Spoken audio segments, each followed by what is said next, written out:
Nigel. Come on, little buddy.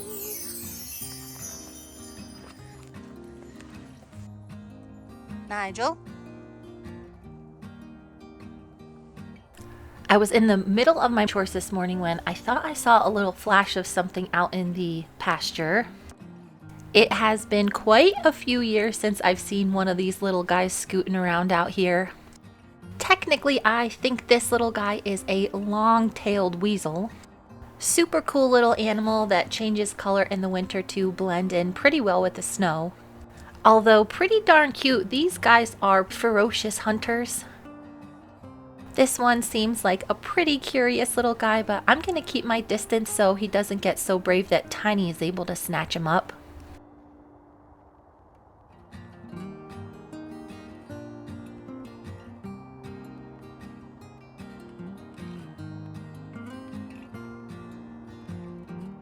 Be careful, little one.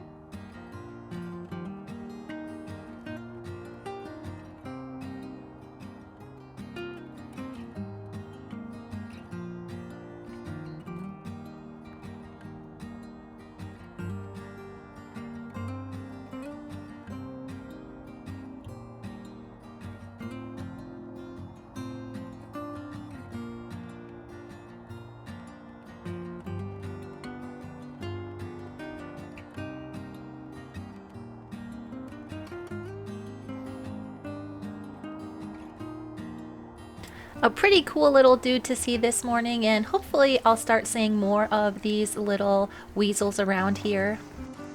All right, Frisco Bill. Hold on, old boy.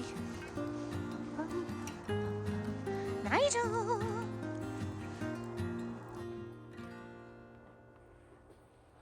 Big.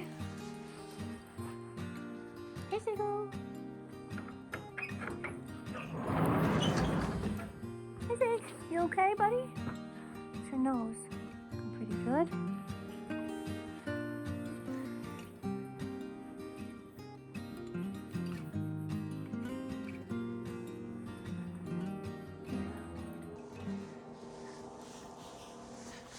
Hey, Mayor. Pearly girl. Mayor. Mama. Mayor. So I did decide on a name for this girl. I am going to start calling her Pearl. Out of all of the names I had floating around in my head, that one just seems to fit her the best. I've already fed all of the other horses this morning, and I've just got to pop around and check on some waters. Hey, Mayor. I did notice a few concerning things about this girl lately. She is having a lot of urine scald on her legs. She also seems to be washing her mouth out in her water a lot more than she used to. I am planning on giving her feet a little trim today, so hopefully that will ease a little bit of stress on the tendons. All of the horses have enough water to get them through the day, so I'm just going to leave their tanks for now and then scrub them out really good this evening. I was really surprised to see a bunch of these Himalayan salt blocks in my mailbox the other day, so thank you to whoever sent those in for the horses. In the wintertime, it's always nice to have a few options for the horses to get their salt intake. Ziggy did choke a few days ago, and he is due to get another shot of antibiotics. He's still on anti-inflammatories as well, but I have noticed a little bit of drainage out his one nostril, and then he coughs every once in a while, so it's something I'm going to have to continue to keep a really close eye on. Poor Ziggy is having a little bit of a sour attitude towards me these days. I did take him into the vet to have his tooth pulled, and then almost exactly a week later he did choke, so we went back to the vet. Ziggy is a pretty trusting horse, but that was 2 really awful visits to the vet that I'm sure were unpleasant for him. Even though I can tell he's pretty upset with me at this point, he does still stand relatively well for me to give him his antibiotic, which does require a rather large needle. I'm pretty hopeful that I caught the choke in enough time that it didn't do too much damage, but there's always the possibility that these horses can get aspiration pneumonia. At this point, that is my biggest concern, so it's just something that I'm going to have to keep an eye on. Ziggy is still getting a mash, and I think this evening I'll start giving him a few little pieces of just the alfalfa leaves so he has something more to chew on throughout the evening. He has been really good about cleaning up his anti-inflammatories, which I've been mixing in with his rice bran. At this point, I think he is near the perfect weight. I really don't want him to get any fatter. It would be great if he could gain a little bit more muscle mass around his neck and his shoulders and on his hindquarters. At this stage in his rehab, I'm going to be very careful that I don't get him too plumped up, even though we are going to have a little bit of a tricky winter this year.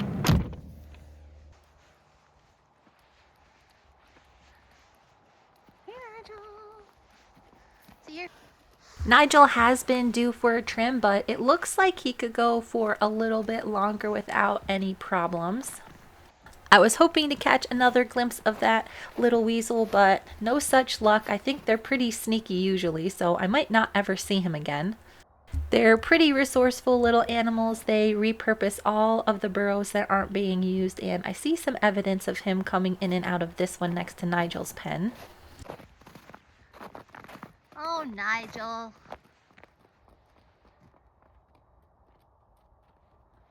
Nigel has been loving staying outside. Even though it looks pretty cold and nasty out, it is about 35 degrees today, which is the perfect temperature for a horse that has a full winter coat like Nigel. Careful, Nigel. Nigel. It's a really good thing I don't actually have to trim his feet today, because I think he would just trot around and maybe slip on the snow that's out here. So hopefully this will be melted in a day or two. I can catch him up and get him all trimmed up and ready for the winter. A lot of my horses will slow down their hoof growth over the winter just because of how cold it is. Since Miss Pearl is doing so much better, I am going to give her just a little bit of a trim today. This is kind of a funky looking rasp, and I found that this one is the best on horses that have really hard feet, or I might not be able to clean them out as good as a normal horse. It also helps me keep them separate from my normal tools, which I do not want to get contaminated with any possible things that this girl's carrying. A little wobbly. You okay? I noticed when this girl walked away from her breakfast that she was looking a little bit wobbly in her hind end. Even though she is out of the trickiest part of the refeeding window, there is still a possibility that she will see some effects from refeeding. With all of the metabolic shifts going on in her body, it is very likely that she is experiencing some muscle weakness and soreness just because her vitamin and electrolyte balance might be off a little bit still. You can see from this view, her right leg is kind of tightrope walking underneath her body, so I'm not exactly sure what that's about. I'm going to take a note of it so I can talk to my vet about it at her next appointment. There are some neurological symptoms that can show up throughout the refeeding process, and this may be one of them. It really isn't that bad, and she may just be weak all over. This girl was started on a basic mineral supplement a few days ago, and that may be what's throwing her off a little bit. She is also quite long in the toe and a little bit high in the heel, so I'm going to hopefully get that fixed today. Her feet aren't terrible. I've definitely seen worse feet, but I want to get these straightened out so she'll have a much easier time balancing and walking.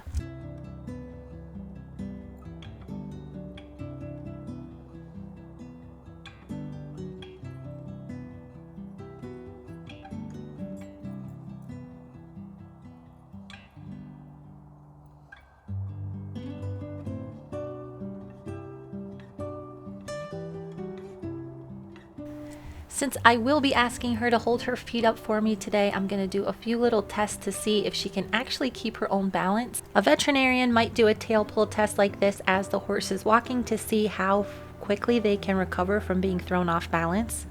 I am not a veterinarian, but I would like to know before I crawl under this girl if she's able to hold herself up.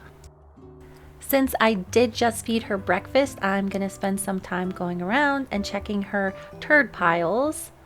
It's cold enough that these turds are frozen to the ground, but warm enough that they're pretty easily dislodged.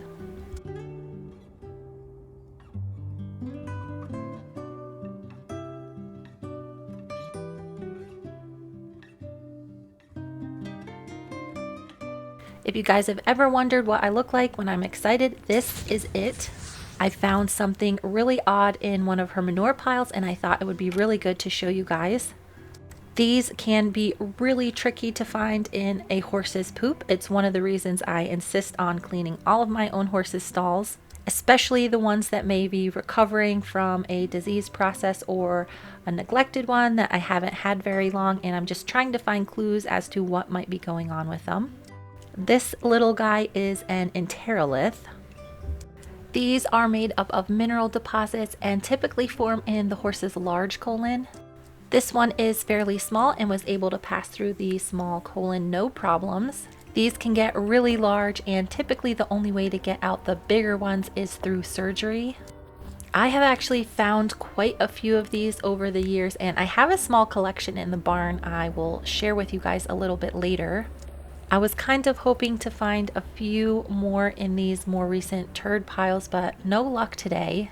With the tiny sprinkling of snow that was on the ground, I did notice that this mare is dragging her hind legs. Hey girl, you alright?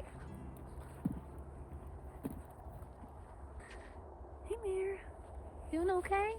While she was doing pretty well the last couple of days, I think today she might just be extra tired. She has been doing a lot better overall. It also looks like her body is recovering quite well from her starved state. Right before I found this Enterolith, I actually did text my vet and we were thinking about the reasons why she could still have a distended abdomen. While the starvation process can cause a lot of fluid shift throughout the body, having a belly full of rocks can definitely cause that kind of distension. While some horses just have one giant Enterolith, there are many that carry around quite a few inside. Judging by the shape of the one I found today, it is very likely that this girl has multiple Enteroliths. They can be visible upon x-ray, so I'm going to put that on the list of things to do when I bring her in for her next checkup. Unfortunately, at her age, if we do find a ton of Enteroliths, I don't think that it would be practical to take her to surgery. I'm really hoping that maybe she just has a few small ones banging around in there, and with a much higher fiber diet moving through her system, she'll be able to expel them with no problems. Pretty much all of the Enteroliths that I have in my little collection came from horses like her. Most of them spent their life out on a big pasture. Maybe they had access to free mineral that helped form these guys. This is another one of the big reasons I like my new horses to be able to move around a lot. When starved, horses' guts just don't work properly. Just walking around does a lot to improve the motility and get everything working as it should. Potentially every flat side on this Enterolith represents another Enterolith that was rubbing up against it in her gut. A very interesting find and just another piece to the puzzle for this girl. I do think it is really important to be observant of new rescue type horses I get in, because all of these little bits of information will help paint a greater picture as to her overall health. Veterinarians are not wizards, so they can only properly diagnose a horse if they have all of the information presented to them.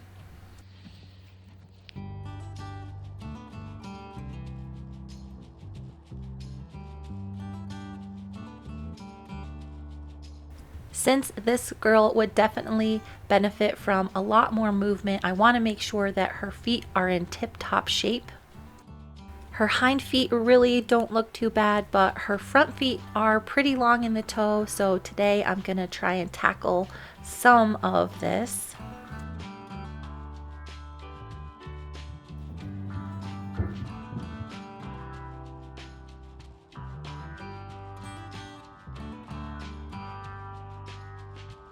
At first I thought I might be able just to rasp a bunch of the flare off from the top. With a good old girl like this, my biggest worry is that she just physically won't be able to hold her feet up long enough for me to work on them, but she did pretty well with the help of the stand.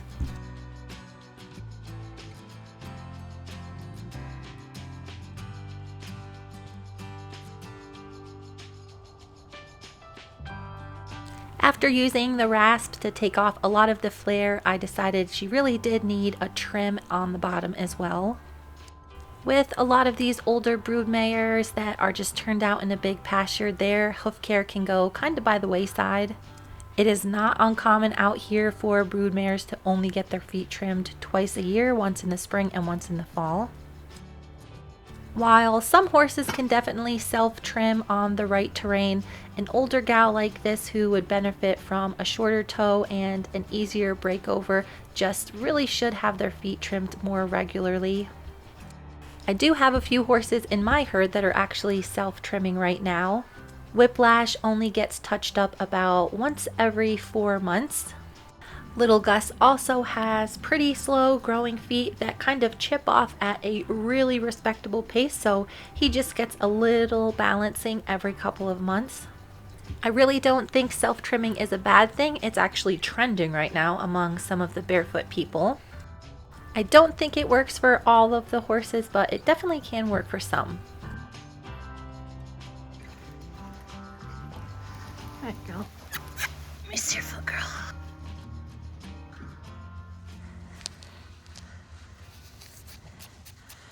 I forgot to get a before picture for you guys, but I wanted to show you that this horse does have quite a bit of white line disease.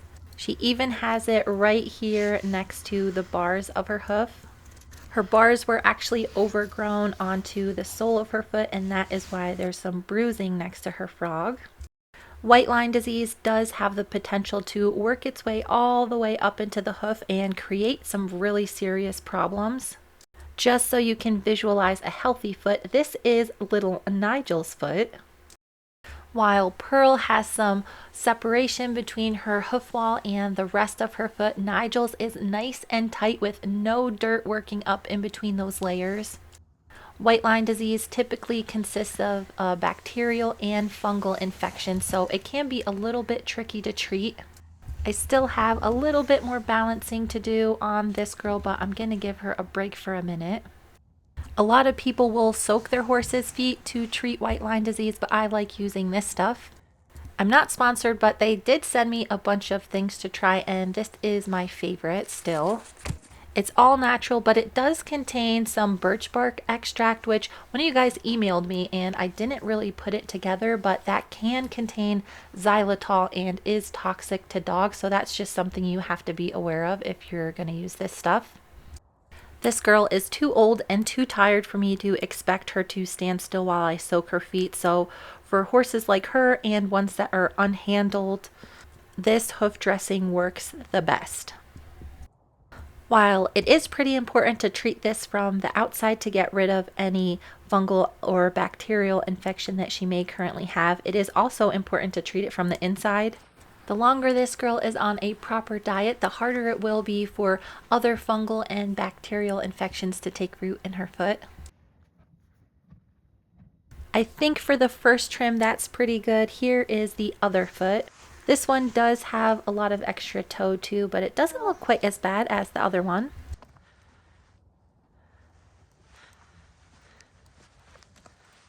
I will get a view of this other foot before so you can kind of see what we're working with here. Overall, it's just pretty overgrown. It is not balanced. Her frog is kind of gushy. This is something that's going to take a few trims to straighten up, but for her, I don't think it's going to be too hard to get back to normal.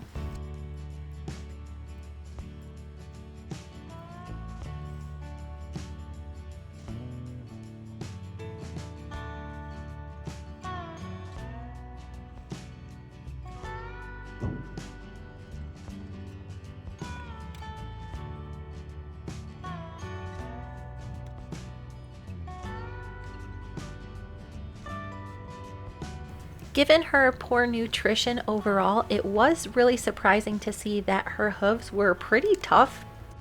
I've rehabbed a lot of starved horses, and some of them still have really hard feet, and others, their feet just kind of fall apart. It could potentially be that depending on the horse, they just prioritize their nutrients differently. And while this girl definitely looked like a skeleton when I got her, it seems like her body was doing a lot to preserve her hoof health. She still has a pretty serious appetite, and I give her lots of breaks in between while I'm working. I have a feeling the little bit of wobbliness that I saw this morning was just due to her being tired overall.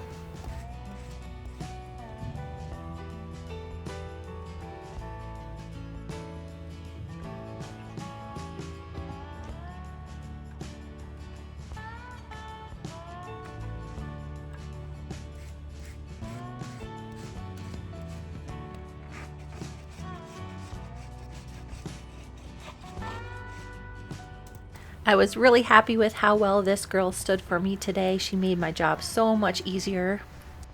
It may not look like much, but just the little bit that I was able to take the toe back will really help her. Her foot overall is a lot more balanced. It does still have white line just like the other one, but compared to just a few minutes ago, this girl's feet are looking so much better now.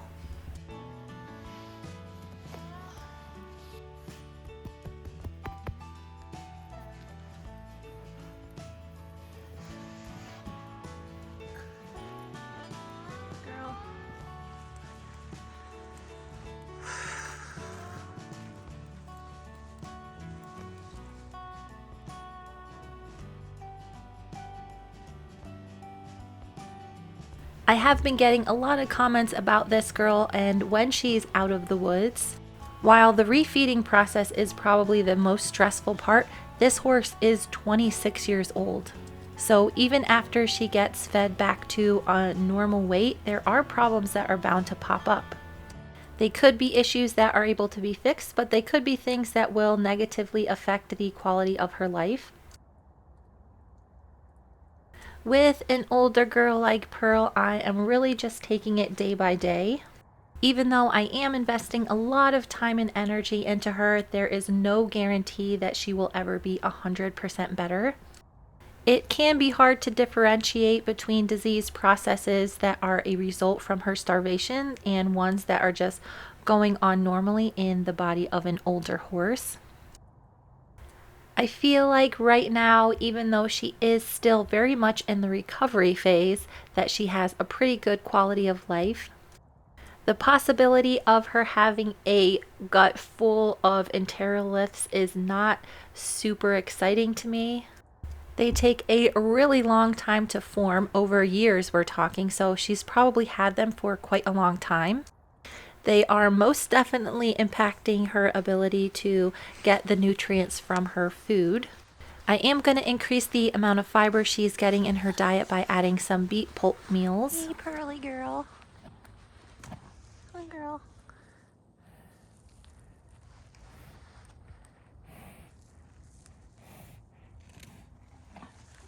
The discovery of the Enterolith does change my plans a little bit. She was not super excited about eating mash meals, so hopefully she will find just regular soaked and strained beet pulp enticing enough to snack on throughout the day. As I was leaving for the afternoon, I saw that she made a fresh pile of poop. And there's no way I'm going to pass up this opportunity, so I run right out to check it before I leave.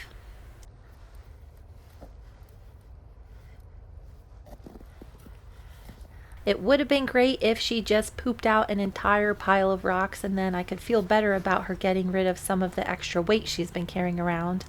I would imagine that most people don't even realize their horse may have enteroliths bouncing around inside. What are you doing, girl? The main reason that people say to feed 50% alfalfa or less is due to the fact that enteroliths are seen a lot more in horses with all alfalfa diets. My horses do get predominantly alfalfa in the wintertime with a little bit of grass hay mixed in. I have never seen any enteroliths come out of my regular horses, so there are a few other factors that are at play. Your hung out again. Fresh? This afternoon, I did have a chance to wash my coveralls. While it's nice to have a layer that I can take off and put on when I handle the different horses, it is way too hot for me to be wearing them all the time. After trimming Pearl this morning, I was saturated in my base layer, so I'm going to have to start wearing just regular clothes again and washing them after I handle the horses every morning and then night. Along with the nicer weather, I have noticed a lot more wildlife around.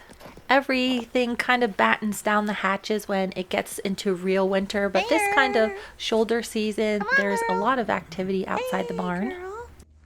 Come on. In you go. There you go, girl. Since I did just get a fresh set of clothes on, I am going to spend some time this afternoon in the barn. Zig. You okay, buddy? Zig. Ziggy does seem a little bit on the grouchy side this evening. I think he's still a little bit upset about his shot this morning. I did want to show you guys the collection that I have of Enteroliths. This is the one that I found in Pearl's poop this morning. You can see it does kind of have layers, and I noticed that it changed colors a little bit. It was a lot more reddish this morning, like this other one I have. These two seem to be made up of mostly the same material. Here is another one that came out of a different horse. You can see it's a lot darker. It is kind of porous. And then I have a smaller one that is very smooth. So this one looks like it may have been bouncing around inside the horse for quite some time. 4 different Enteroliths from 4 different horses. This is a set that did come out of a horse that was about Pearl's age and in a little bit worse condition. You can see there's 2 smaller, very round ones, and then the piece of one at the top is really interesting. It's an Enterolith that was much larger, and then it broke somehow in the gut and then was passed. The horse that these came from was probably the skinniest horse I've ever bought at auction. She was $10 and she was very tricky to refeed. These Enteroliths ended up passing after I started feeding her a really large volume of beet pulp. If you can imagine a bunch of rocks sitting in the horse's hind gut, you can kind of see how these things can get flat sides on them. This Enterolith that I pulled out of Pearl does have a lot more flat edges than these other ones. This leads me to believe that she has a ton more just sitting inside her gut. I'm really nervous that some of them are gigantic, but hopefully with the addition of more fiber, some more will come out and she'll have a little bit of relief. I'm going to freshen up all the stalls inside the barn, and then these guys will be ready for their dinner.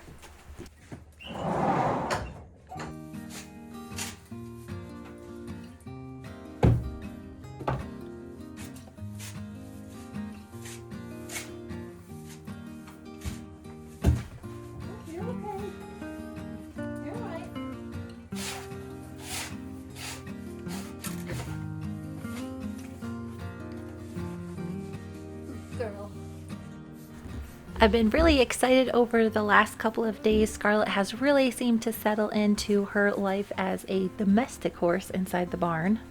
The last 2 winters she has spent a lot of time in the barn, but I think this year she is just now finally getting comfortable with it. Every time I do her stall, I do give her a nice little brush to get all of the mud and gunk off of her. For me, this 5 to 10 minutes twice a day is the easiest way to calm one's mind and get them into a more relaxed state. It may not look like training, but for a horse like Scarlet, who has a lot of fear still, this can make a pretty big impact into the way they perceive the world around them.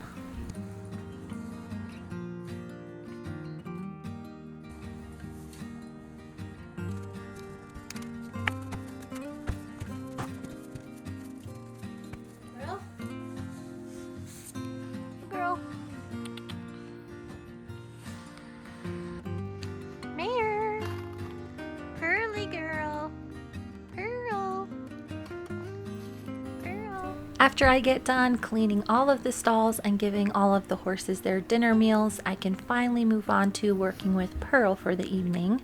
Since I did just wash my coveralls, I did peel them off before I started working with her. One new thing I did see in her pen this evening was a pretty large quid. These are balls of hay that the horse cannot swallow. Typically, it happens when the horse has a bad tooth or is missing teeth, so that is something that is going to go on the list. As I'm finishing up for the day, I noticed Tiny meowing right outside the round pen.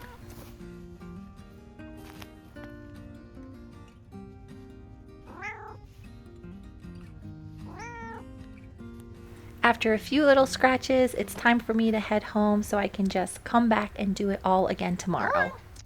Thank you so much for watching and stay tuned for the next video.